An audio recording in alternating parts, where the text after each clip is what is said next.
বন্ধুরা, আজ আমরা ওই যে আপনাদের ওই যে দেখাইছিলাম হালিগুলা, সেই আলুগুলা দোপন করা হয়েছিল। সেই দেখেন এই যে ধানগুলা এখন কত বড় হয়ে গেছে। এই যে দেখুন দেখেন ব্যাঙ্গের বন্ধুরা, দেখেন আমাদের হাতালের গাছ, এই দেখেন মোটা রাস্তা, এই দেখেন দেখছেন আমরা, এই দেখেন আমরা পানি ড্রেন দিয়ে পানি আসছিল। এই দেখেন আমি নামছি, এই দেখেন কত সুন্দর পানি। বন্ধুরা এখন তো এই পানি কোথায় যাচ্ছিল?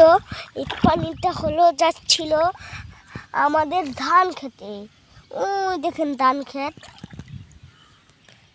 দেখেন ওই যে যাইতেছে ওই ড্রেনে, মানে ওই যে খেতে। বন্ধুরা দেখেন ওই দূরে থেকে পানিগুলো আসছিল, ওই দূরে থেকে।